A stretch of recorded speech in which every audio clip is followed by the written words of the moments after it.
Hello and welcome to another video. This video is going to be a first in a series of videos over the next 16 or 18 weeks where I'm going to do a vlog on my next training block.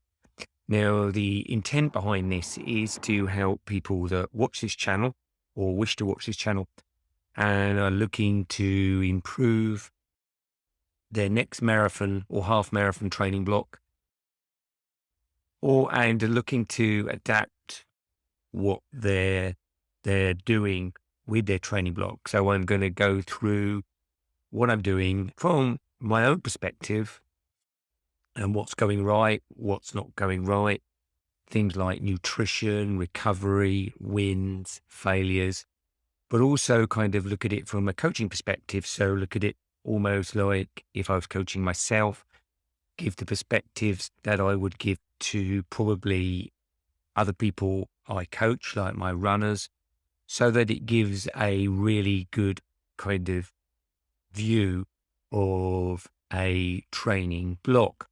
Now, just a little bit of promotion before we get started. I'm also thinking of at some point in the next month or two, doing a workshop, and it's roughly called Marathon Plan Maximiser. So I'm very aware that there's some people that might either want to be coached and can't afford to be, and maybe are more lone wolves that, they don't particularly want to coach. I can relate to that. I've done that for quite a few years myself. What I'm going to do is a workshop, as I say, called Marathon Plan Maximiser. And what will be a paid workshop where over a couple of hours, I go over really what I call the 5 key elements as to why most people's generic running plans don't actually work for them. And it's not that the running plans are not good. It's just usually these 5 areas aren't addressed or watched out for. And that's why often people, if they are kind of training independently with a training plan, maybe sometimes don't get the results they want. So that will be in the links. All I've got at the moment is really a page showing you if you'd be interested. At the moment, I think the price is going to be about £37. For early bird adopters, if you sign up via the email, I put 20, but anybody that signs up for the email, we will go with £18 for the 2 hours as a thank you to anybody that's watching on the channel and is interested and raises their hand, so to speak. So keep an eye out for that. I'm not going to do it if obviously there's no interest. And obviously, if you've got any thoughts or comments, put them down here. As for the vlog, if you're not a subscriber, then subscribe, because then obviously as I update these vlogs over the next 3 or 4 months, then you'll be aware of them. So the first step I feel for now is to really look at my motivations and my goals for my next training block. I think a lot of runners, I often say to my runners, overestimate what they can do in one training block, say 12 to 18, 20 weeks, and very much underestimate what they could do over 2 training blocks, 3 training blocks.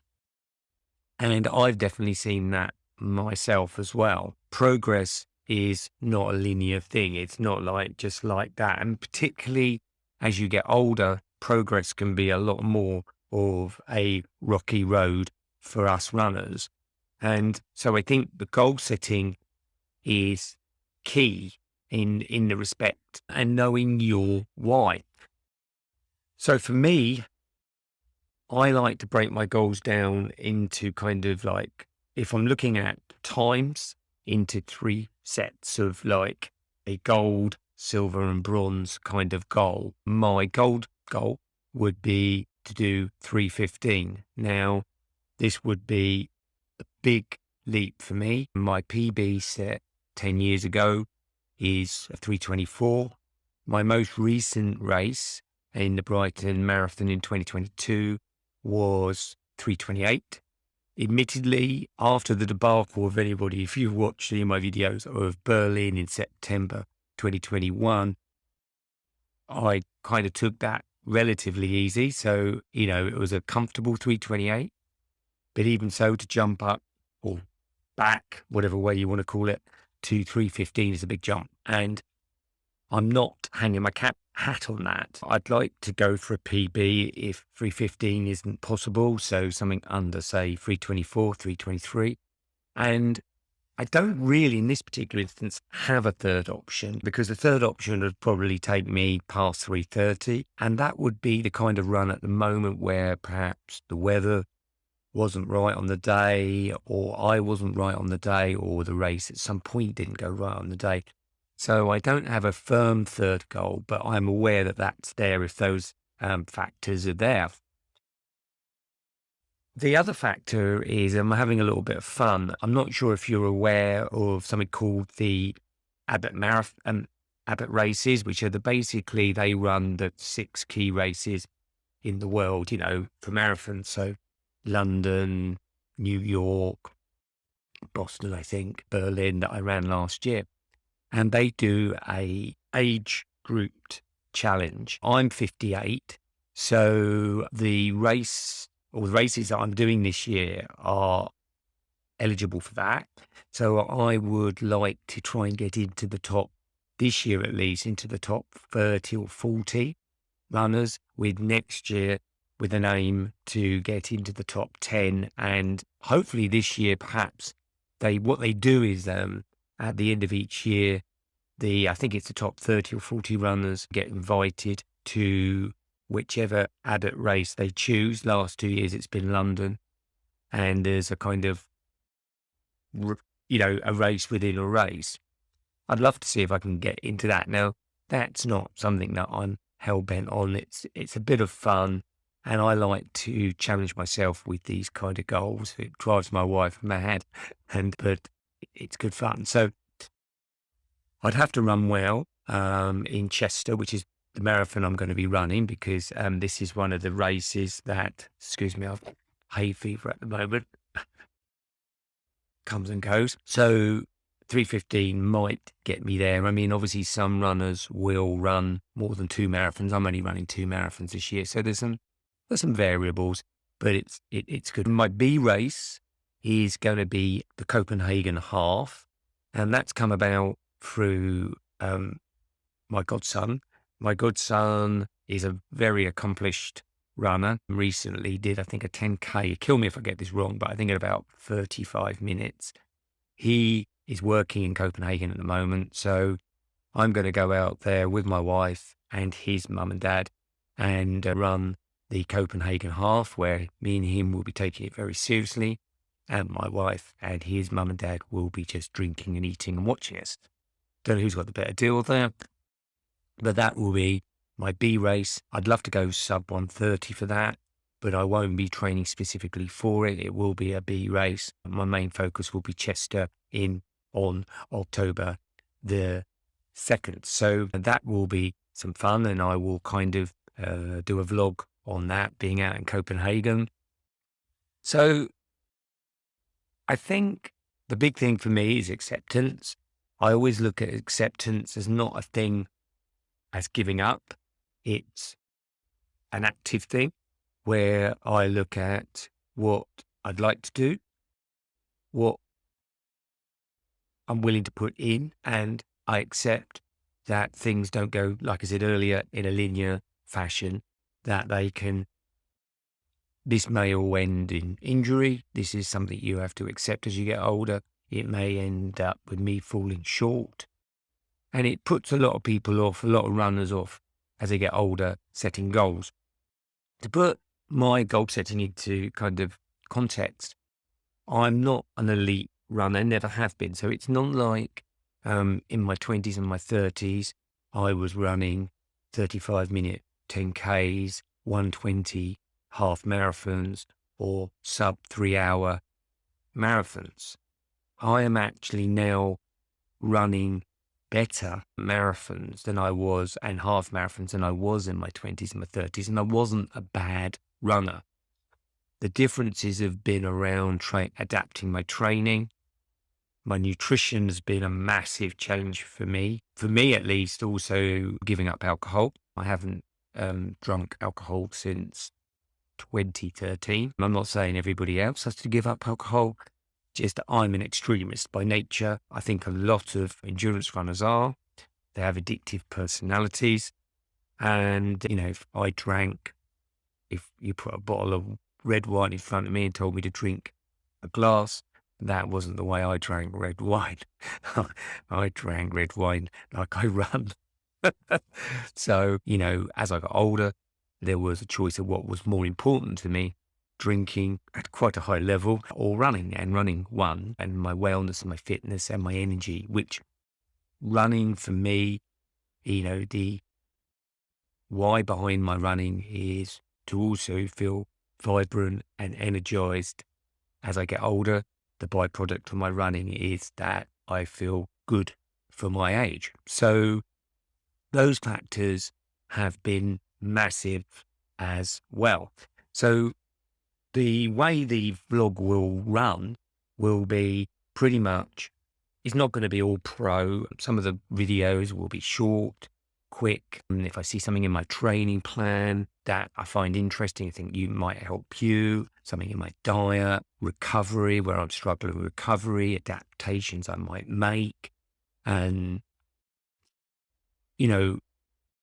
things in my mindset where I'm struggling, where things are going well, just whatever comes up that I think might be helpful to you. That's when I will vlog about it, and they may be more in depth or they may be more shorter, more kind of, handheld, quick sort of stuff.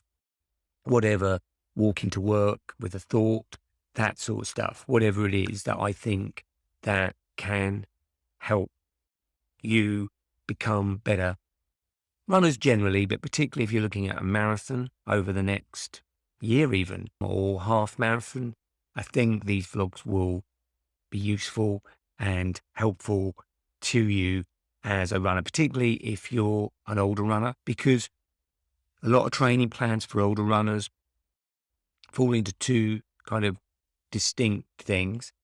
Either they are non-existent, so, you don't see that adaptation, which is one of the things I bring up or would bring up in my Marathon Plan Maximiser workshop, is the adaptation of plans for older runners.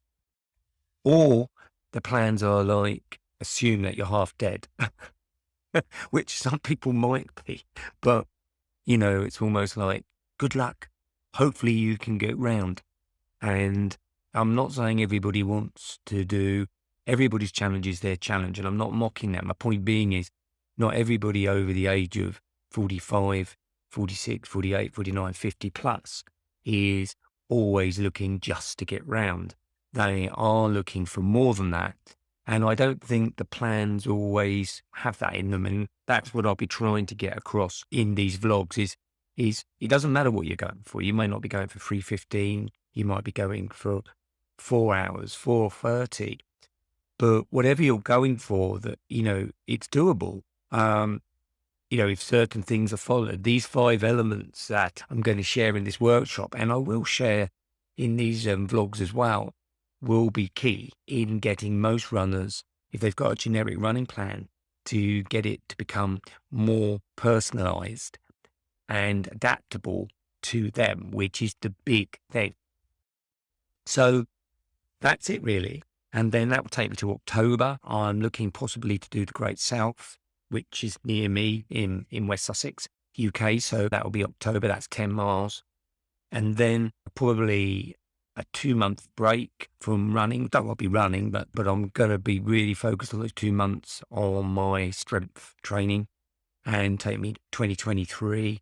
And I've got some ideas there, but I'm not going to go there yet. I'm just going to see where this next training block takes me. And hopefully you can really enjoy with me this training block, my ups, my downs, and my arounds. If you've got any questions, fire away in the comments. If you're interested in the Marathon Plan Maximiser workshop I'm planning, as I say, it's just a thought at the moment, but there will be a link in the comments. Just purely raising your hand to sort of like say, yeah, I might be interested. It's not a commitment, but it would be great for me to know if people were interested, and if you are, and if you do subscribe, then by my email, then we will be then kind of like giving those people first early bird prices, which would be, I think, in the region of about £18, which I think for a 2-hour workshop where you'll be able to ask Q&A, have questions. It's going to be pretty inclusive, pretty chilled. I think it would be great, particularly for older runners. It's not specifically for older runners, but I think it will really help older runners because I'm an older coach and I'm an older runner, so I've got that biased. Hopefully this video's got your interest. Any questions, any comments, love to hear them as always. And I'll speak to you really soon. Bye for now.